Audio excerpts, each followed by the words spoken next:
Hey guys, and welcome to another model warship review with me, Commander Wolfman. So guys, we're done with the second of our missile-guided fleet of warships from the Reveal series I've been building, and obviously she's not exactly what I would call a missile ship. As a matter of fact, when you look at her history, she's far from being a missile-guided warship of any sort. Nevertheless, let's dig into her history, have a little talk about her, give you guys my personal thoughts, and obviously go from there. So, USS Curritruck. I think it's pronounced curritruck or currytruck. I've been calling her a curry house for the last couple of weeks, to be fair, guys, so I do apologise for that. But anyway, USS Curritruck, AV7. What is she, where did she go, and what did she do? Well, I'm not going to lie to you guys, for starters. I don't know too much history into this ship, and, well, quite frankly, didn't have too much of an interest in it to start with. So I'm going to be honest with you there, because it's not one of the ships I was really too bothered with doing. But because it came as a set of kit, a set of three in a model collection, I had a go at her, just like USS Nautilus. And I must say, she's not a bad looking kit. So that gives you guys that bit of a thought there. Anyway, let's give you the history that I do know about Curritruck. So she was laid down on the 14th of December 1942, and she was built by a Philadelphia Naval Yard. She was launched on the 11th of September 1943, so literally during World War II. Fully commissioned into the US Navy by the 26th of June 1944, and then decommissioned on the 31st of October 1967. She was sold for scrap by 1971, and that basically ended her career. Now, Curritruck is only the first of four ships. There are four other ships, I do believe, in this class of warship, which I did find out. You had USS Curritruck, AV7, USS Norton Sound, AV11, USS Pine Island, which is AV12, and USS Salisbury Sound, which actually was called the Puget Sound, apparently, but she was AV13. Not quite sure where the after well, because it's kind of interesting to look at the AVs, because AV7 is always indicating to me that she obviously is a seaplane tender, so that basically is she's the seventh one of the seaplane tenders. Now, I did do a bit of research, because I did wonder why Curritruck was actually part of the guided missile fleet, and it turns out Curritruck was not the one that was converted into a guided missile ship of any sort. As a matter of fact, it was one of her sisters. USS Norton Sound got converted to a guided missile trial ship and became AVM11 in 1948. So, yeah, not quite sure what happened with Reveal there, but they managed to get the wrong ship. Right class, just the wrong ship. Anyway, so the Curritruck's displacement was 15,092 tons, or fully loaded 15,334 tons fully loaded. They had a length of 540 feet 5 inches, or 164.72 meters. They had a beam of 69 feet 3 inches, which is 21.11 meters, and a draft of 22 feet 3 inches, which is 6.78 meters. They had a propulsion system, steam turbines, 4 boilers, 2 shafts, and this produced 12,000 shaft horsepower, or 8,900 kilowatts of power, which means these ships were quite slow, guys. Top speed of the Curritrucks were 18 knots, which is roughly 21 miles per hour. So, congratulations, Curritruck. You're not going to be getting a speeding ticket. They had a crew complement, however, of 1,247, and they did have some armament on them, as you guys can quite clearly see. They did have 4 5-inch 127mm 38 cal dual-purpose guns. So 2 mounted in the bow, and 1 on either side there, as you can see. And then she also had 3 quad 1.6-inch 40mm bofors, which this model does come with. As you guys can see, they're both pretty much modelled here, I think. Although for some reason they seem to be double bofors instead of the quad. So, not quite sure there. Then again, considering the ship's age, considering the model's age, I'm gonna let it slip. It's not. This isn't a new kit, guys. And when I talk about USS Baltimore in the next video, you'll understand the reason why. Anyway, obviously being a seaplane tender, she carried multiple types of seaplane, but the one on the stern here, I believe, is called a Mariner, or a I think it's a Mariner or a Marvin. It's one of the two. I do apologise, guys. I'm not very good at me aircraft recognitions. If you guys know it, then feel free to leave it in the comment box below. But she did carry one big one, and sometimes used to carry the Sea Kings, I believe, as well. You know, the smaller reconnaissance float planes. She had all this installed into a hangar and catapult, which is all on the stern here, so all on the inside. And obviously the back end of the ship used to, you know, hoist them up and bring them on board. You see, the purpose of a seaplane tender is to basically escort convoys and ships, and obviously help deal with submarines, I do believe.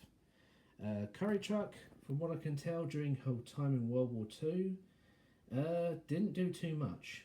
So the things I can point out for you guys is she was supplying USS Tanger, which was a submarine in the US Navy, and she was in the Long Gulf of Lutzow for a little while, obviously helping the Royal Australian Air Force out in on the 27th of April to May.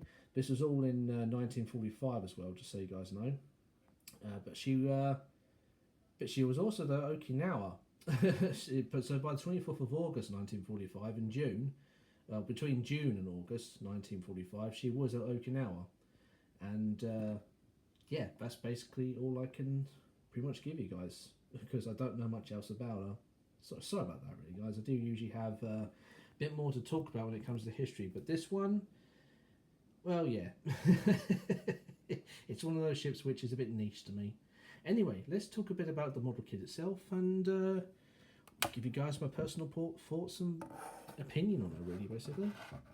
So, first and foremost, she's not a bad looking ship, I must say. Even though she's not a ship I've not particularly had much interest in, Curritruck is quite sleek. She's quite nice looking to stare at. She's not very, you know, big eyesore like some of the older ships are. As for the age of this ship, well, we're looking at a model kit that's over 50 years old, guys. Like I said, I'll cover this a bit more in USS Boston's model review. So, yeah, the detail is there. She's got a lot of characteristics to her, and she has got some very good details to her.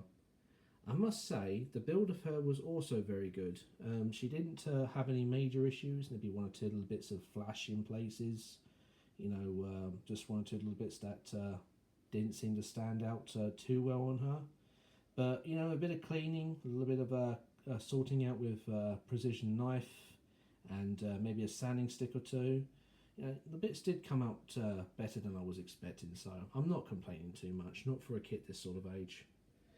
The actual seaplane itself, as you guys can see, it's a little bit difficult to spot, I'm afraid, but if you look at it really closely, it does have all the rivets and detail on the wing and as well as the fuselage, which I think is a really nice detail for a kit this age. You guys might also point out that there is a rather large seam going down the middle of the fuselage. I was originally going to get rid of that, but I thought to myself, well, if I do get rid of it, I'm going to end up deleting most of that lovely detail as well. So I left it there, and I've tried to clean up as best as I can without destroying too much of the lovely detail that the model comes with. The decals, just like Nautilus's decals, went on very, very well for their age. I'm very happy with them. Not too many decals for this model kit, I'm afraid. As you can see, she's just got the AB7 on the bow, well, two on the bow, so you've got one port and one starboard. She's got a name, which unfortunately you guys can't see too well. But yeah, there's a name there, sitting on the stern. And then obviously she wouldn't be a US vessel without her good old red, white and blue ensign sitting in the back there, so yeah, it's come out pretty well. The aircraft decals, however, were a bit of a story. So, if you do decide to paint this aircraft, you know, a nice dark blue like the plans did point out to do, There are some decals which obviously indicate the US Air Force. Know that they how do I put it? The little star with the two. I'm sorry, guys, I don't remember the thing too well, but it's a little star that's got two little bits on both sides. Well, these particular ones were the same blue as what that is. So as soon as you put them on, they're gone. It's disappear into the model itself. So if I knew then what I knew now, I would have painted it a slightly lighter blue, or maybe a different sort of colour altogether, so that the decals could stand out better. But nevertheless, I'm happy with what came out, so it's not too bad. So yeah, USS Curritruck is not a model kit I'm going to be keeping, guys. I will be putting her onto eBay very shortly after I've done this review and finished off USS Boston's review. So do keep an eye out, because just like USS Nautilus, she is going to be floating around on eBay till somebody wants her. And yeah, that's basically all we have to say really for all the guys. Again, if you know a bit more about the ship than I do, and you know a bit more about her career, feel free to let me know in the comment box below. It'd be nice to have any information if you guys have got anything on this one. But I must say, even though she's a seaplane tender, and even though she served a bit in the war, it's kind of interesting and a bit niche to what actually happened to her after the war. So yeah, your guess is as good as mine at this point. Anyway, let's talk a bit about the paintwork, and we'll end this review from here.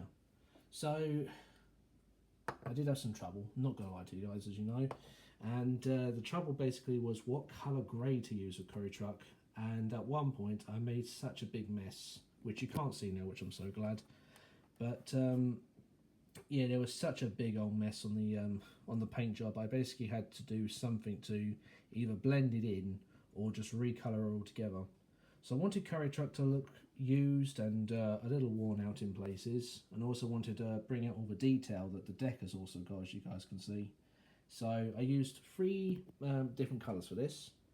First and foremost, this is the grey I used on Curritruck. So this is a matte 43 by Humbrol. It's not a bad colour, although it has got a, well, this pot is a little old, so it's a bit dry in places, but that's probably down to because I've had it used quite a bit. The grey was originally this, but unfortunately it didn't come out too well, so I ended up using it for a different colour. As a matter of fact, if you look really closely, it's not really a grey, it's more of a blue, and you'll find out that this particular blue is exactly what I used on the tops of Curritruck's 5-inch guns, and the same for the 8-inch turrets on USS Baltimore when we talk a bit about her. As for the seaplane itself, this is the blue I use, matte 104. It's the closest dark blue I got for the US Air Force, so that's what I used for that. Obviously, so the yellow is like a canvassy yellow. Didn't come out exactly as I wanted it to, but it's the closest I could do when it comes to canvas, so I've left it as it is. We've got some oak wood on inside all of the lifeboats and stations there, so that's all there. Matte black for all the black bits. If there are any white bits, which I don't think I did on here, they would be just plain matte white.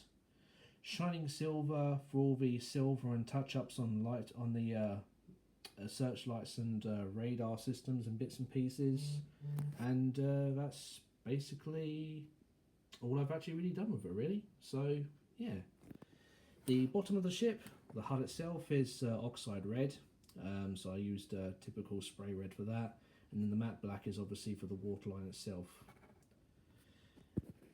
Like I say, overall she's not a bad looking model kit, guys. Did enjoy building her, nevertheless, and it was interesting, because I never built a seaplane before, not at any scale whatsoever, so not bad, not bad. If there was anything I wish that was actually done with this model kit, which I find really interesting with both this and USS Baltimore, is why the model kit has got like this sort of half and half thing going on. If you're going to do just a waterline model kit, then just make her into a full waterline model kit.